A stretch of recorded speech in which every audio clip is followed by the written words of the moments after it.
LP, UP ഇൻ്റർവ്യൂവിന് തയ്യാറായിക്കൊണ്ടിരിക്കുന്ന എൻ്റെ എല്ലാ കൂട്ടുകാർക്കും ഒരിക്കൽ കൂടി സ്വാഗതം.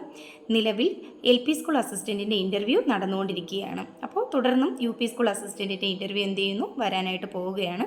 അപ്പോൾ നമ്മുടെ ക്ലാസ്സുകളിലെല്ലാം തന്നെ ഇതുവരെ ചോദിച്ചതും ചോദിക്കാൻ സാധ്യതയുള്ളതുമായതും അതുപോലെ തന്നെ അനുബന്ധ ചോദ്യങ്ങളും ഒക്കെയാണ് നമ്മൾ എന്ത് ചെയ്യുന്നത്, ചർച്ച ചെയ്തുകൊണ്ടിരിക്കുന്നത്. അപ്പോൾ ഇന്നത്തെ ക്ലാസ്സിലും അത്തരത്തിലുള്ള ഒരു ടോപ്പിക് തന്നെയാണ് ചർച്ച ചെയ്യാനായിട്ട് പോകുന്നത്. പഠന അന്തരീക്ഷത്തിൻ്റെ സവിശേഷതകൾ എന്തൊക്കെയാണ് എന്നുള്ള വിഷയത്തെ പറ്റിയാണ് ഇന്ന് നമ്മൾ ചർച്ച ചെയ്യാനായിട്ട് പോകുന്നത്. ഇൻ്റർവ്യൂ ബോർഡിൻ്റെ ഭാഗത്തു നിന്ന് പഠന അന്തരീക്ഷത്തിൻ്റെ സവിശേഷതകൾ എന്തൊക്കെയാണ് എന്ന് ചോദിച്ചാൽ നമ്മളതിന് ഉത്തരം പറയേണ്ടതുണ്ട്. ഇപ്പോൾ പഠനാന്തരീക്ഷം എന്ന് പറയുമ്പോൾ ക്ലാസ് റൂമിനകത്തും വരാം, പുറമേ ഉള്ള കാര്യങ്ങൾ വരാം, അല്ലേ? അപ്പോൾ ഇന്നത്തെ പാഠ്യപദ്ധതി അനുസരിച്ച് ക്ലാസ് റൂമിനകത്ത് മാത്രമല്ല പഠനം നടക്കുന്നത്, ക്ലാസ് റൂമിന് പുറത്തും വാതിലിന് പുറത്തും പഠനം അഭികാമ്യമായിട്ട് ഇന്നത്തെ ക്ലാസ്സുകളിലൊക്കെ നടക്കുന്നുണ്ട്. അപ്പോൾ നമുക്ക് നമ്മുടെ വിഷയത്തിലോട്ട് പോകാം. പഠന അന്തരീക്ഷത്തിൻ്റെ സവിശേഷതകൾ എന്തൊക്കെയാണ്? ഇതിൽ ആദ്യം പറയേണ്ടത് കുട്ടിയുടെ പ്രകൃതത്തെ പരിഗണിക്കുന്നതായിരിക്കണം പഠനാന്തരീക്ഷം. അപ്പോൾ നമ്മൾ ക്ലാസ്സിൽ പ്രൈമറി അധ്യാപകരായിട്ട് കടന്നു ചെല്ലുമ്പോൾ ഓരോ കുട്ടികളും വ്യത്യസ്ത പ്രകൃതക്കാരായിരിക്കും. ചിലർ അധ്യാപകൻ പഠിപ്പിക്കുമ്പോൾ അതേപടി കേട്ടിട്ട് റെസ്പോണ്ട് ചെയ്യുന്നവരായിരിക്കും. ചിലരെന്ത് ചെയ്യില്ല, പ്രതികരിക്കില്ല, അല്ലേ? പ്രതികരിക്കുന്ന കുട്ടികളും ഉണ്ടാവും, പ്രതികരിക്കാത്ത കുട്ടികളുണ്ടാവും.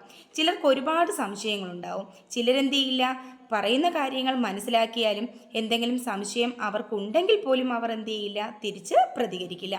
അപ്പോൾ കുട്ടിയുടെ പ്രകൃതത്തെ പരിഗണിച്ചിട്ടുള്ളതായിരിക്കണം പഠനാന്തരീക്ഷം. ഇനി രണ്ടാമത്തെ കാര്യം എന്താണ്? അവകാശങ്ങളെ സംരക്ഷിക്കുന്നതാവണം പഠനാന്തരീക്ഷം, അല്ലേ? കുട്ടികൾക്ക് ചില അവകാശങ്ങളുണ്ട്.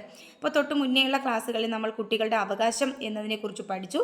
എന്തൊക്കെയായിരിക്കണം കുട്ടികളുടെ അവകാശം എന്നുള്ള കാര്യങ്ങളൊക്കെ നമ്മൾ ചർച്ച ചെയ്ത കാര്യങ്ങളാണ്, അല്ലേ? കുട്ടികളുടെ അവകാശം എന്തൊക്കെയാണ്?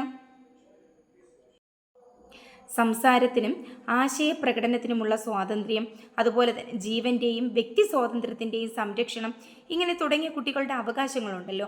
അപ്പോൾ കുട്ടികളുടെ അവകാശങ്ങളെ സംരക്ഷിക്കുന്നതായിരിക്കണം പഠന അന്തരീക്ഷം. അതുപോലെ തന്നെ അടുത്ത് പറയുന്നത് പഠന സമീപനത്തിന് യോജിച്ചതായിരിക്കണം പഠനാന്തരീക്ഷം.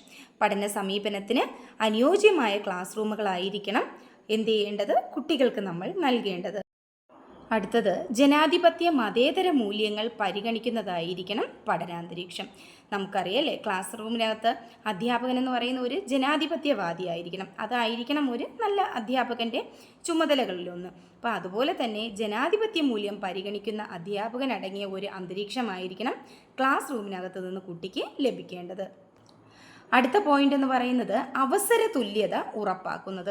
എല്ലാ കുട്ടികൾക്കും ഒരുപോലെയുള്ള അവസരം ക്ലാസ് റൂമിന്, അപ്പോൾ ക്ലാസ് റൂം ആക്ടിവിറ്റി കൊടുക്കുന്നതായിരുന്നാലും മറ്റുള്ള കാര്യങ്ങളായിരുന്നാലും എല്ലാ കുട്ടികൾക്കും, തൻ്റെ മുന്നിലിരിക്കുന്ന എല്ലാ കുട്ടികൾക്കും അവസര സമത്വം നൽകുകയും അത്തരത്തിലുള്ള ഒരു പഠനാന്തരീക്ഷം ഒരുക്കുകയും ചെയ്യണം. അതാണ് അടുത്ത കാര്യം.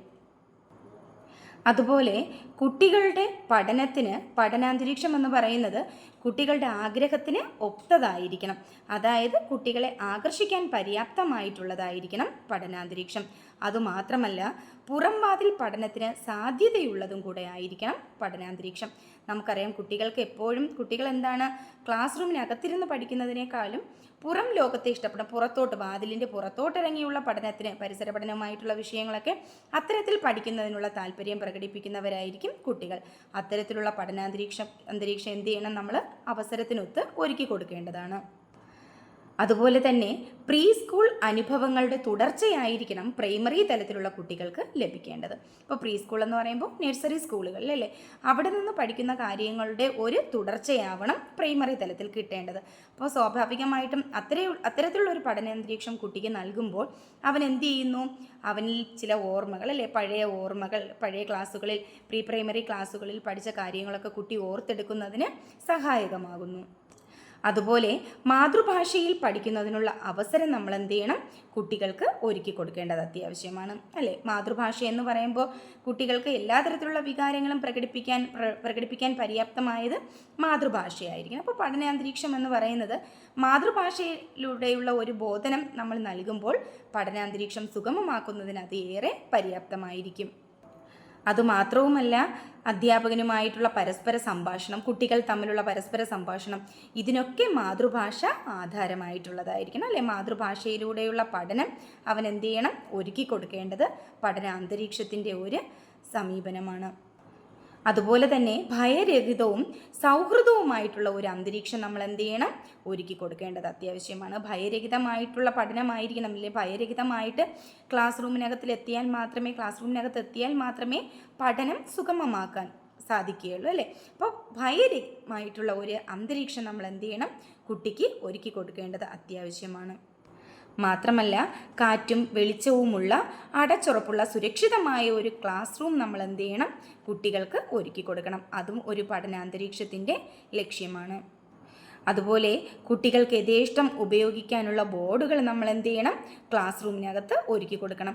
ഇപ്പോൾ ബ്ലാക്ക് ബോർഡുകൾ എന്ന് പറയുമ്പോൾ നമുക്കറിയാമല്ലേ, ഇന്നത്തെ ക്ലാസ് റൂമുകളിൽ എന്താണ്, കുട്ടികൾക്കും കൂടെ പ്രൈമറി തലത്തിലുള്ള കുട്ടികൾക്ക് കൂടെ എഴുതാൻ പര്യാപ്തമായിട്ട്, അവർക്ക് എഴുതാൻ പര്യാപ്തമായിട്ടുള്ള അളവിലായിരിക്കണം ബ്ലാക്ക് ബോർഡുകൾ എന്ത് ചെയ്യേണ്ടത്? ക്രമീകരിക്കേണ്ടത്. അതും ഒരു പഠന അന്തരീക്ഷത്തിൻ്റെ ഒരു ലക്ഷ്യമാണ്. അതുപോലെ തന്നെ കെട്ടിടത്തെ തന്നെ പഠന ഉപകരണമാക്കി മാറ്റുന്ന ഒരു പദ്ധതിയുണ്ട് അല്ലേ, BALA എന്ന് പറഞ്ഞിട്ട്, building as A learning aid എന്ന് പറയുന്ന ഒരു പദ്ധതിയുണ്ട്. അപ്പോൾ ക്ലാസ് റൂമിനെ തന്നെ എന്ത് ചെയ്യുന്നു? ഒരു പഠന ഉപകരണമാക്കി കുട്ടിയുടെ മുന്നിൽ എത്തിക്കുമ്പോൾ ആ ക്ലാസ് റൂമിനെയും ആ ക്ലാസ് റൂമിനകത്തുള്ള അന്തരീക്ഷത്തെയും കുട്ടി സ്വാഭാവികമായിട്ടും എന്ത് ചെയ്യും? ഇഷ്ടപ്പെടുകയും പഠനാന്തരീക്ഷം സുഗമമാക്കി മാറ്റാനത് പര്യാപ്തമാകുകയും ചെയ്യുന്നു. അടുത്ത ടോപ്പിക് എന്ന് പറയുന്നത് കമൻറ്റ് സെക്ഷനിൽ വന്നിട്ടുള്ള 1-2 സംശയങ്ങളായിരുന്നു. അതിനുള്ള മറുപടി കൂടിയാണ് കേട്ടോ. അപ്പോൾ വായന ഹോബി, ഇപ്പോൾ നമ്മൾ ഹോബി വയ്ക്കുമല്ലോ ബയോഡേറ്റയിൽ. അപ്പോൾ വായന ഹോബിയായിട്ട് വച്ചു കഴിഞ്ഞാൽ ചോദിക്കാൻ സാധ്യതയുള്ള ചോദ്യങ്ങൾ എന്തൊക്കെയാണെന്ന് പറഞ്ഞിട്ട് കമൻറ്റിൽ ചോദിച്ചിട്ടുണ്ടായിരുന്നേ. അപ്പോൾ വായന ഹോബിയായിട്ട് വയ്ക്കാറുണ്ട്. അപ്പോൾ അത്രയും വായനാശീലം ഉള്ള ആളായിരിക്കുമല്ലോ വായന ഹോബിയായിട്ട് വയ്ക്കുന്നത്. അപ്പോൾ സാധാരണയായിട്ട് അങ്ങനെയുള്ളവരുടെ എൻ്റെ ഒരു അഭിപ്രായമാണ്, ഒന്ന് റീസെൻ്റായിട്ട് വായിച്ച പുസ്തകം ഏതാണ്, എഴുതിയത് ആരാണ്, അപ്പോൾ അതുപോലെ തന്നെ ആ പുസ്തകത്തിൻ്റെ കണ്ടൻറ്റ് അല്ലേ, അതിൻ്റെ പിന്നെ കണ്ടൻറ്റ് എന്തായിരിക്കും, എന്താണ്, കഥയാണോ കവിതയാണോ എന്നൊക്കെയുള്ള കാര്യങ്ങൾ എന്ത് ചെയ്യുക? വായിച്ചു വയ്ക്കുക. അപ്പോൾ നമ്മൾ പിന്നെ വായന ബയോഡേറ്റയിൽ വയ്ക്കുമ്പോഴത്തേക്കും അത്രയും വായനാശീലമുള്ള ആളായിരിക്കുമല്ലോ. അപ്പോൾ അതുകൂടി എന്ത് ചെയ്യുക? ഒന്ന് ഓർത്തു വയ്ക്കുക. അതുപോലെ തന്നെ നിങ്ങളെ ഏറെ സ്വാധീനിച്ച ഒരു പുസ്തകം ഏതാണ്, അത് സ്വാധീനിക്കാനുള്ള കാരണം എന്താണ്, അത് എഴുതിയത് ആരാണ്, അത്തരത്തിലുള്ള ചോദ്യങ്ങൾ.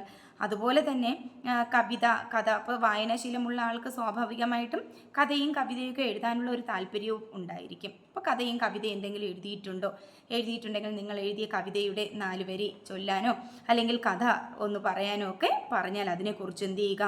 ഓർത്തു വയ്ക്കുക. അപ്പോൾ എഴുതുന്നതിനുള്ള ശീലമുണ്ടോ അല്ലെങ്കിൽ എഴുതാറുണ്ടോ എന്നുള്ള കാര്യങ്ങളും കൂടെ എന്ത് ചെയ്യണം? ഓർത്തു വയ്ക്കണം. അപ്പോൾ സാഹിത്യ മേഖലയിൽ നിന്ന് വായനാശീലം ബയോഡേറ്റയിൽ വെച്ച് കഴിഞ്ഞാൽ, അല്ലെങ്കിൽ വായനയാണ് ഹോബിയായിട്ട് വെച്ചിട്ടുണ്ടെങ്കിൽ ഇത്തരത്തിലുള്ള ചോദ്യങ്ങൾ നമുക്ക് എന്ത് ചെയ്യാം?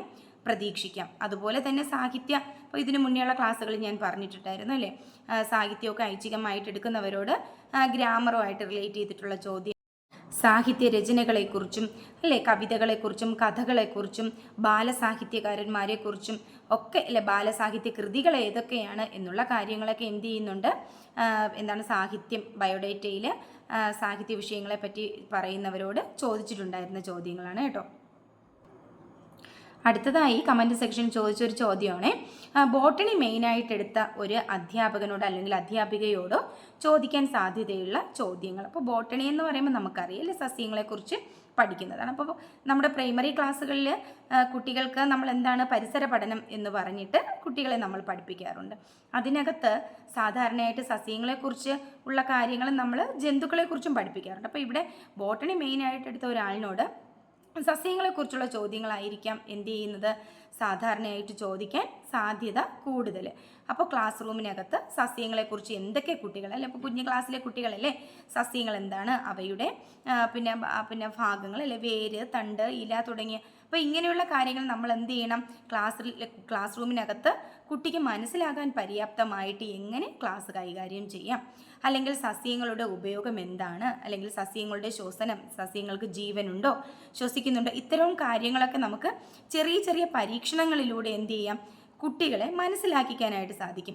അപ്പോൾ സസ്യങ്ങളുമായിട്ട് ബന്ധപ്പെടുത്തി ക്ലാസ് റൂമിനകത്ത് നമുക്ക് എത്തരത്തിലുള്ള ചെറിയ പരീക്ഷണങ്ങൾ കുട്ടികളുടെ മുന്നിൽ അവതരിപ്പിക്കാം എന്നുള്ള ഒരു ചോദ്യം നമുക്ക് എന്ത് ചെയ്യാം? ചോദിക്കാനായിട്ടുള്ള സാധ്യതയുണ്ട് കേട്ടോ. അപ്പോൾ ഞാൻ മുന്നേ ഒരു ക്ലാസ്സിൽ പറഞ്ഞിട്ടുണ്ടായിരുന്നതാണ്. ഇപ്പോൾ ക്ലാസ് റൂമിനകത്ത് കുട്ടികൾക്ക് സസ്യശാസ്ത്രത്തെക്കുറിച്ചൊക്കെ മനസ്സിലാക്കാനായിട്ട് സീഡൊക്കെ കൊണ്ടുവന്ന് എന്ത് ചെയ്യുക, നനച്ച് കിളിർപ്പിക്കുക, ഇത്തരത്തിലുള്ള പരീക്ഷണം. അതുപോലെ തന്നെ മഷിത്തണ്ട് ചെടിയുടെ പരീക്ഷണം, അതുപോലെ തന്നെ സൂര്യപ്രകാശത്തിനകത്ത് ചെടി വളരുന്നു. ഇപ്പോൾ ജനാലയുടെ സൈഡിലൊക്കെ ചെറിയ സസ്യങ്ങളൊക്കെ കൊണ്ടുവച്ചിട്ട് അത്തരത്തിലുള്ള പരീക്ഷണങ്ങളൊക്കെ നമുക്ക് എന്ത് ചെയ്യാം, ക്ലാസ് റൂമിനകത്ത് അധ്യാപിക എന്നുള്ള നിലയിൽ നമുക്ക് കുട്ടിക്ക് കാണിച്ചു കൊടുക്കാനായിട്ട് സാധിക്കും. ഇപ്പോൾ ബോട്ടണിയൊക്കെ പിന്നെ മെയിനായിട്ട് എടുത്തവർ ഇതൊക്കെ ഇത്തരത്തിലുള്ള കാര്യങ്ങൾ കൂടെ ഒന്ന് ഓർത്ത് വയ്ക്കുക. അതുപോലെ തന്നെ ഫീൽഡ് ട്രിപ്പുകൾ പിന്നെ സംഘടിപ്പിക്കുമ്പോൾ നമുക്ക് എങ്ങനെയുള്ള സ്ഥലങ്ങൾ നമുക്ക് എന്ത് ചെയ്യാം, പരിസര പഠനവുമായിട്ട് ബന്ധപ്പെടുത്തി എത്തരത്തിലുള്ള സ്ഥലങ്ങൾ നമുക്ക് ചൂസ് ചെയ്യാനായിട്ട് സാധിക്കും, അതിൻ്റെ മുന്നൊരുക്കങ്ങൾ എന്തൊക്കെയാണ് എന്നുള്ള കാര്യങ്ങളും കൂടെ ഒന്ന് ഓർത്ത് വയ്ക്കുക. ഇന്നത്തെ ക്ലാസ്സിൽ ചെറിയ 2-3 ടോപ്പിക്കുകളാണ് നമ്മൾ ചർച്ച ചെയ്ത് കഴിഞ്ഞത് അല്ലേ. എന്താണ് പഠനാന്തരീക്ഷം, അതിൻ്റെ സവിശേഷതകൾ എന്തൊക്കെയാണ്, അതുപോലെ തന്നെ ക്ലാസ് റൂമിനകത്ത് പിന്നെ ബോട്ടണി അപ്പോൾ മെയിനായിട്ട് അല്ലെങ്കിൽ പരിസര പഠനവുമായിട്ട് ബന്ധപ്പെടുത്തി നമുക്ക് കുട്ടികൾക്ക് എന്തൊക്കെ പരീക്ഷണങ്ങൾ, എന്തൊക്കെ കാര്യങ്ങൾ കുട്ടികൾക്ക് ചെയ്യാം, അതുപോലെ തന്നെ അതുമായിട്ട് റിലേറ്റ് ചെയ്ത് എന്തൊക്കെ ചോദ്യങ്ങൾ ചോദിക്കാൻ സാധ്യതയുണ്ട്, അതുപോലെ തന്നെ വായന, എഴുത്ത് ഇതൊക്കെ ഹോബിയായിട്ട് വയ്ക്കുന്നവരോട് ചോദിക്കാൻ സാധ്യതയുള്ള ചോദ്യങ്ങൾ എന്തൊക്കെയാണ്, ഇത്തരത്തിലുള്ള കാര്യങ്ങളാണ് കേട്ടോ എൻ്റെ അഭിപ്രായം അനുസരിച്ചിട്ട്, അല്ലെങ്കിൽ എനിക്ക് മനസ്സിലാക്കാൻ കഴിഞ്ഞ കാര്യങ്ങളാണ് ഞാനിവിടെ പറഞ്ഞിരിക്കുന്നത്. അപ്പോൾ ഇതിലും കൂടുതൽ കാര്യങ്ങൾ എന്തെങ്കിലും നിങ്ങൾക്ക് അറിയാമെങ്കിൽ അത് കമൻറ്റ് സെക്ഷനിലൂടെ എന്ത് ചെയ്യുക, അറിയിക്കുക. നമ്മൾ ചർച്ച ചെയ്ത കാര്യങ്ങൾ നിങ്ങൾക്ക് ഇഷ്ടമായി എങ്കിൽ അല്ലെങ്കിൽ യൂസ്ഫുൾ ആണ് എന്ന് കരുതുന്നുണ്ടെങ്കിൽ ലൈക്ക് ചെയ്യുക. അതുപോലെ തന്നെ ഇതുവരെ ചാനൽ സബ്സ്ക്രൈബ് ചെയ്യാത്തവർ അതുകൂടെ ഒന്ന് ചെയ്തേക്കണേ. അപ്പോൾ ഇന്ന് ഇത്രയേ ഉള്ളൂ. മറ്റൊരു ക്ലാസ്സുമായിട്ട് നമുക്ക് വീണ്ടും കാണാം. Okay, by.